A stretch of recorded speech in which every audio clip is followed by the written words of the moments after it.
For most Australians, selling their home is the best opportunity they'll have to make a tax-free capital gain and really build their wealth. If you are here to bid today, you are required to be registered. May we get a bid or offer to get us up and running here this morning? But why is it that similar houses in the same area can sell for vastly different prices and some people make more money than others? Let's find out.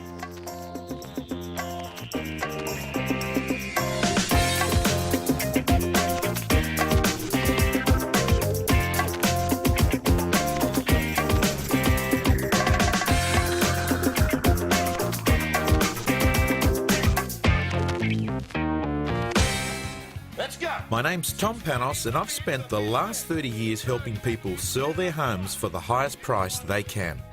I found the vendors that do the best are the ones who understand the process and can approach their sales and marketing with confidence. This confidence comes with experience, but if you're like most Australians who only ever sell 2 or 3 houses, then keep watching because successful vendors, along with independent experts in research, interior design and marketing, will all help you sell your home for what it's worth. Going, so congratulations. Thank you, ladies and gentlemen. Have a great weekend. It was something like 100,000 above reserve.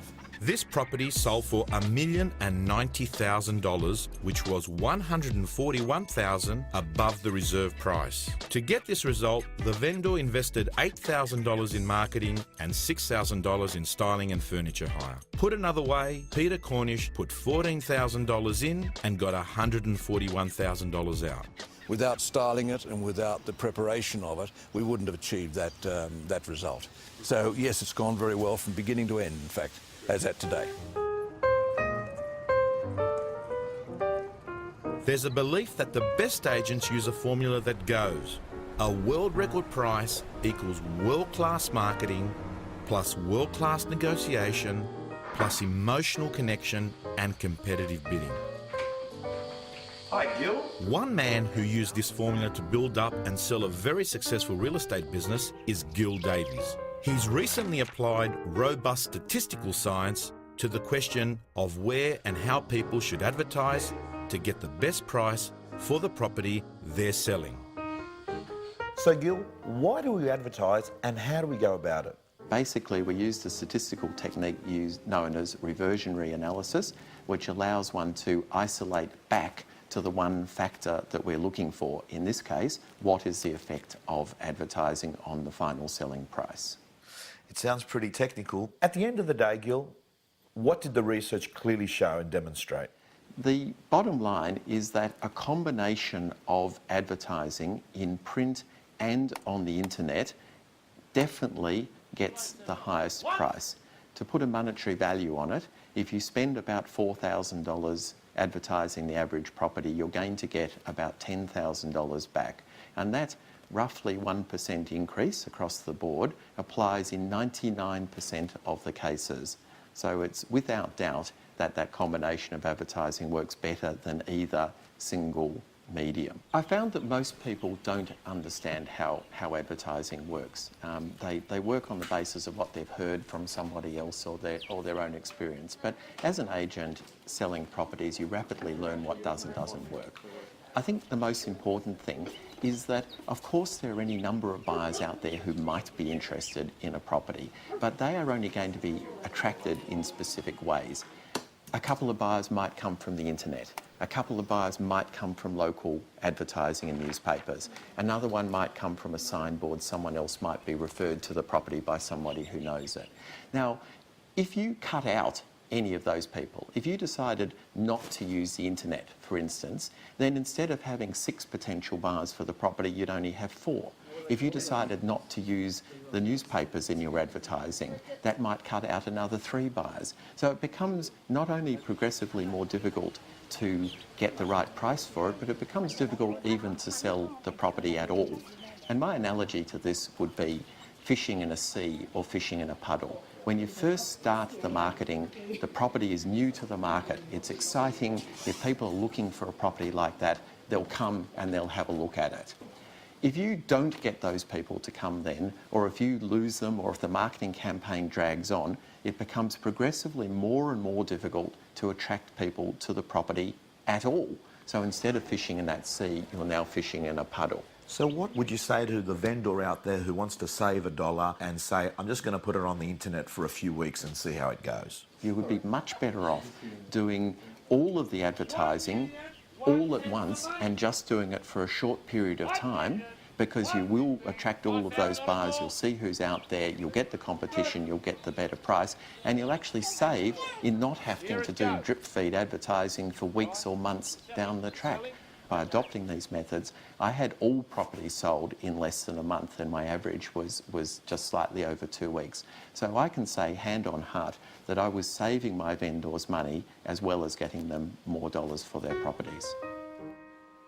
There are hundreds of thousands of properties sitting on real estate web portals, but when a buyer sees a property advertised in print, they know the vendor isn't just testing the market, but is truly committed to selling.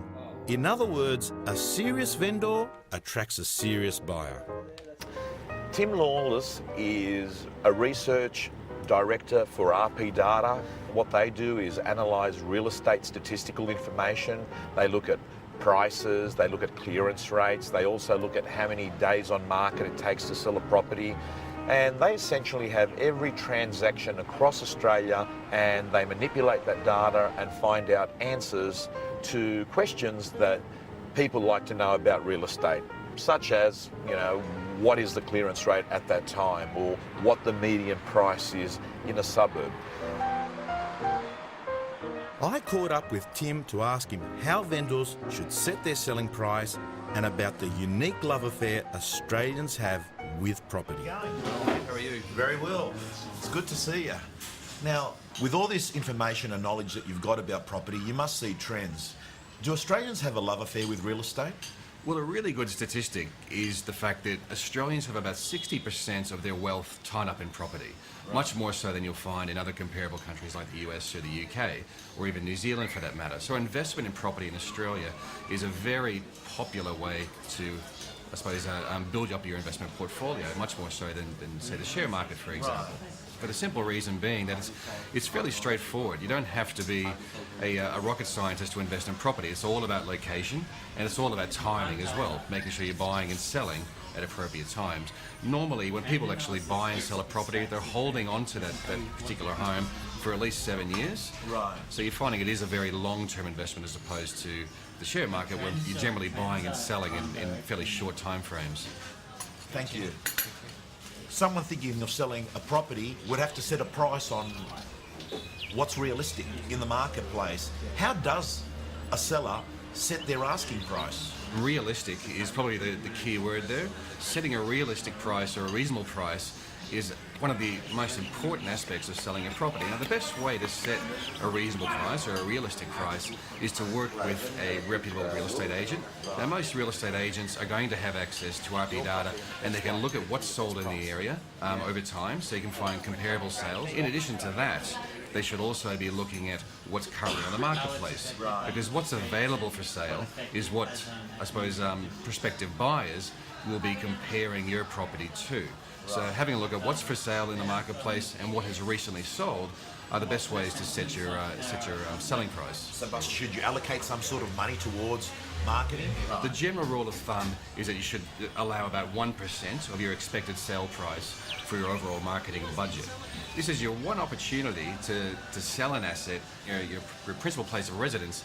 You don't get any capital gains on it, and the higher price you can get for the home through a decent marketing campaign, choosing a reputable agent, and actually making sure you're getting the best possible price for your home is going to maximise your sale dollar.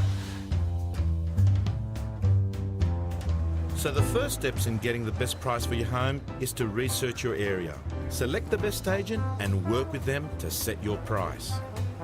Now you'll have to prepare your home for sale and then commence a marketing campaign. We're going to meet Karen McCartney now. Karen's been working with design and style for over 20 years, both in the UK and here in Australia. She's written about architecture and is currently the editorial director of leading Australian homemaker magazine, Inside Out. What's the first thing you should do when you're getting your home ready for sale?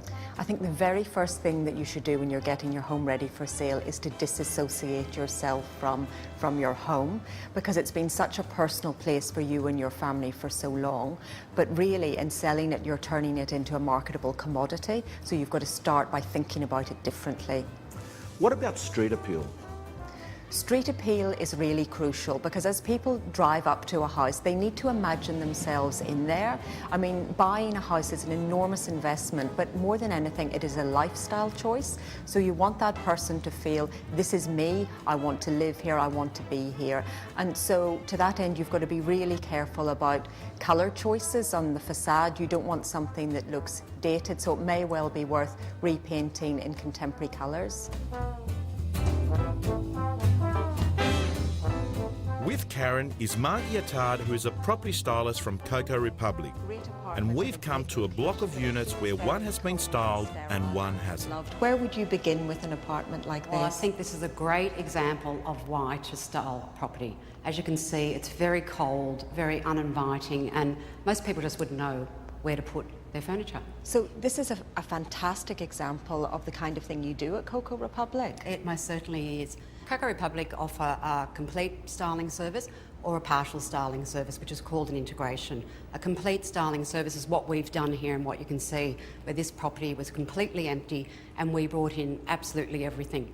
All the furniture, the accessories, the artwork, bed linen, beds, kitchen product and bathroom product. It looks lovely, and it's got that very nice tonal but textured palette. Is that something you consciously sought to achieve? That's very important. We do tend to keep our schemes fairly neutral, so it does appeal to everyone. And this is lovely and low, so it does very much draw the view into the room. Is that an intentional? Yeah, that's actually a really important part. We do tend to keep furniture low in a situation like this, because obviously we've got this great view that we don't want to block. It also feels quite roomy. Is that something that people who aren't having a styling service should think about when preparing their own home for sale? Definitely. It's now a question of putting it on the market. We're going to have lots of people coming through. Put away all your personal effects. Declutter, which is a huge thing. People don't want to see all the photos that you've collected over 20 years. It's very important that people are able to move around an apartment or a home and not feel like it's restricted. If they're doing it themselves, I think keep the palette neutral, and if you're going to add in colour, do that with your accessories and your throws. We've now met industry experts and spoken with vendors who've achieved great prices. From this, we've learnt there are 7 steps to a successful sale. Be positive, proactive, and embrace this rare opportunity to make tax-free money. Find out what homes in your area are selling for, select a good agent, and work exclusively in collaboration with them. Set your price and agree on a sales strategy.